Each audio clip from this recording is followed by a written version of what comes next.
There's something sacred about slowing down in the summer. The breeze drifting through open windows, a quiet morning all to myself. And lately I've been thinking about the things that I loved growing up. Diaries filled with secrets, letters from pen pals, stacks of books checked out from the library. It was a simpler time, and this summer I'm bringing little pieces of that back. These memories aren't just sweet to think about. I'm choosing to bring them into my adulthood, into my 60s, so I can enjoy them all over again in a new way. And there's something powerful about reclaiming the simple things that made you happy and letting them be part of your life again. But before we begin, I want to say a big thank you for subscribing. I've officially reached my monetization goal, which means I can keep bringing you even more cozy, meaningful content. If there's something specific you'd love to see, let me know in the comments below. I'd be honored to create something that adds real value to your life. Or maybe you're just enjoying what I'm already sharing. And either way, I'm so glad that you're here. So thank you so much. Let's get into today's video. This one's especially close to my heart. It's all about the nostalgia that shaped me, childhood diaries, summer book stacks, pen pals, pudding pies, and crafting little gifts for friends. Today I'm revisiting those memories, and I'd love to take you along for the ride.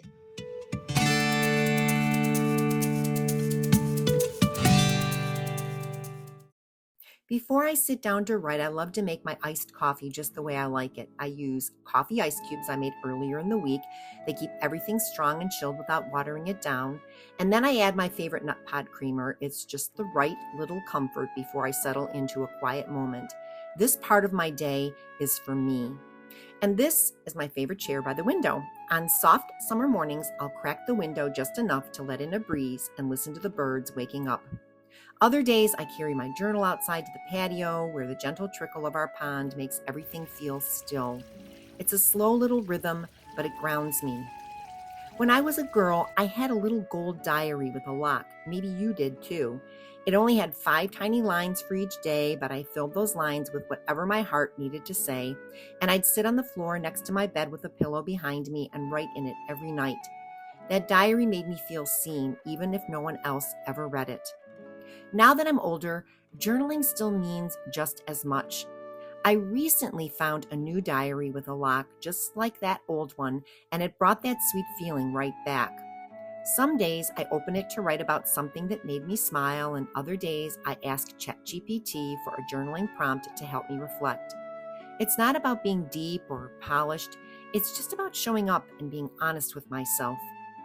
And this week, I wanted to slow down and think about how summer is shaping me, how I'm growing in ways that might not be obvious but still matter. I chose 5 gentle prompts for myself, and if you're looking for a moment of quiet reflection, maybe you'd like to try them too. So here they are. Prompt 1. What does freedom mean to me right now? Maybe it's saying no more often, or maybe it's slowing down without guilt. Prompt 2. What am I allowing myself to enjoy this summer guilt-free? I've learned that joy doesn't need to be earned. Sometimes it just needs to be noticed. Prompt 3. What memory from childhood still makes me smile when I think of summer? For me, it's afternoons with popsicles and damp hair from swimming or reading on the front room couch with the windows open. Prompt number 4. What small routine can I add to my day that brings joy? It could be 5 quiet minutes with coffee and a candle, or just sitting down to write 1 sentence each day. And prompt 5, who do I want to write to, and what would I tell them about my summer? This one's been on my heart lately. Writing a little note to someone you love can mean the world. If these prompts speak to you, feel free to pause or screenshot and use them in your own journal this week. I'd love to know which one you connect with most. Put it in the comments below. Some of my fondest summer memories are wrapped up in the simplest treats. My dad always had a cold Boston cooler on hot days, Vernors ginger ale poured over vanilla ice cream. It was that fizz and creamy swirl that said summer had really begun. We'd hear the good humor truck coming down the street and take off running with coins in our hands. I always picked a toasted almond bar or an ice cream sandwich. That was the best kind of summer joy. And eating on the porch steps with friends made it even better. Ice cream melting faster than you could lick it. And at home, my mom made her famous chocolate pudding pie, not instant pudding, the cook and serve kind that bubbled on the stove and filled the house with the smell of cocoa. She'd pour it into a frozen pie crust that she had baked and topped it with whipped cream. Waiting for it to cool was the hardest thing. And these aren't fancy recipes, but they're the flavors that live in my heart. And today I'm bringing them back. I'm going to show you how to make each one of these. Sometimes the best desserts are the ones that take the least effort. This pudding pie, it's so simple. Just a frozen deep dish pie crust baked and cooled, and a box of cook and serve pudding. I used the larger box that takes 3 cups of milk. You could also use my homemade pudding recipe I shared in a winter video using Hershey's cocoa, and honestly, it's still my favorite. Once the pudding is warm and silky, I pour it right into the cooled crust. I let the whole thing chill in the fridge for a few hours, and if you're not a fan of pudding skin, just press a piece of plastic wrap right on top while it cools. But I love that skin. It reminds me of how my mom made it, so I just set it in the fridge uncovered. Before serving, I spread a big cloud of Cool Whip on top. Just make sure it's thawed if you've kept it in the freezer. And that first slice, it always comes out a little messy, but who cares? It's creamy, cool, and full of childhood flavor. This pie is just pure comfort. It's the kind of recipe that stays with you. This next dessert is my little tribute to the good humor man, the toasted almond bar that I used to chase down the street for in the summer. I wanted to recreate that flavor, so I made a nostalgic sundae cup. I softened some vanilla ice cream and stirred in a splash of almond extract to bring out that deep, cozy flavor. And then I popped it back in the freezer to firm it up. And for the topping, I crushed vanilla wafers and a little almond vanilla granola, mixed in some melted butter and just a pinch of salt to bind it all together, and spooned it over the ice cream. A swirl of whipped cream on top, and it's childhood in a bowl. Simple, sweet, and full of memories. This last treat always reminds me of my dad. It's a Boston cooler, and here's something fun. It's not from Boston at all. It actually started right here in Detroit, and it's made with Vernors ginger ale and vanilla ice cream. And while I didn't really order it myself as a kid, my dad always did, and the joy on his face when he had one of these, I'll never forget it. We used to go to the Stroh's ice cream parlor and sit at those little bistro tables, no booths, and I can still picture him sipping his Boston cooler, totally content. It's not quite a float, not quite a milkshake, it's somewhere right in between. And I like to give mine a quick whirl with my immersion blender to get that creamy texture. Then I top it with a swirl of whipped cream. I serve it in a glass with a glass straw, but you can absolutely go old school and serve it at a summer party in foam cups with a paper straw, just like they did back then. It's a simple treat, but the memory behind it makes it feel really special. When I was younger, summer just wasn't complete without writing to a pen pal or to a friend who had moved away. I'd decorate the envelope with doodles and hearts, tuck in homemade bookmarks or stickers, maybe even a little drawing or a riddle. I'd walk it to our mailbox and then wait. And when a letter came back, it felt like opening a gift. I also loved going to the store to shop for stationery.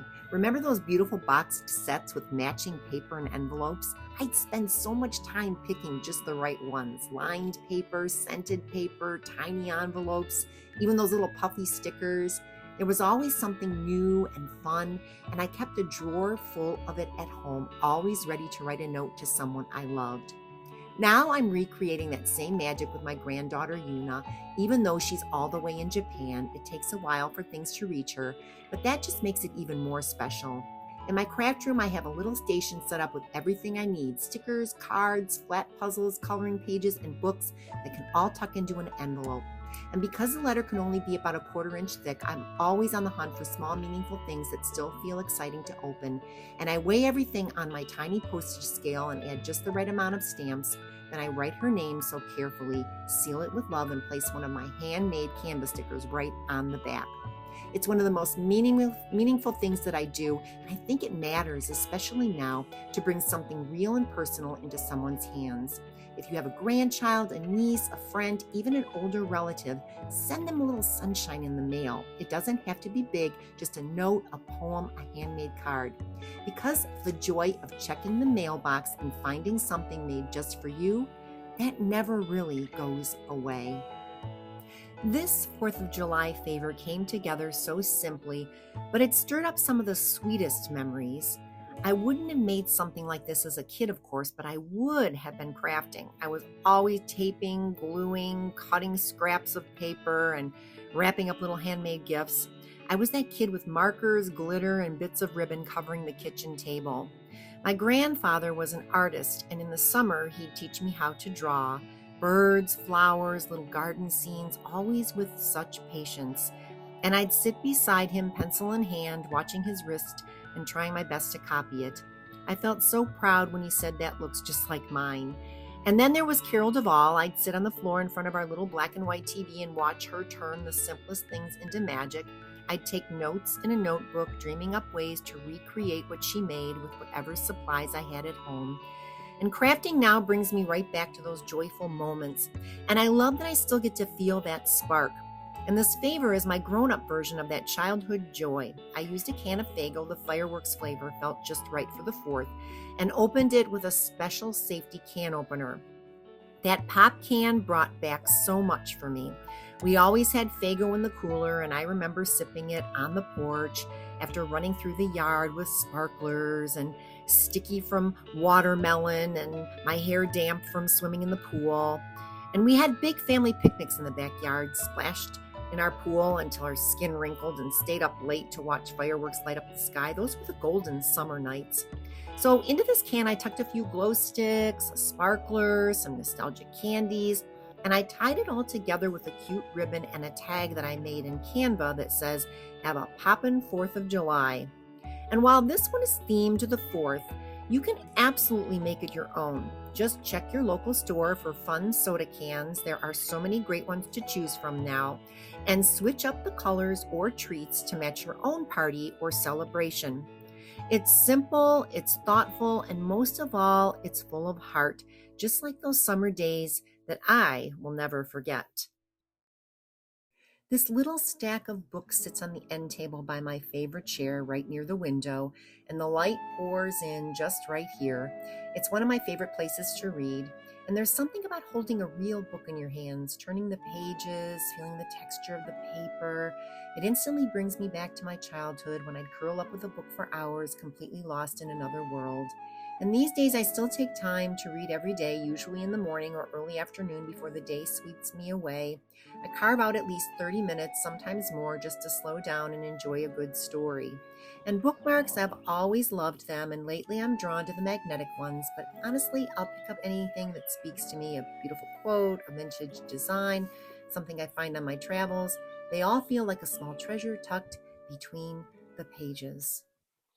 Every summer, once school was out and I started saying those famous words, "I'm bored," my mom would load us into the car and head straight to the local library.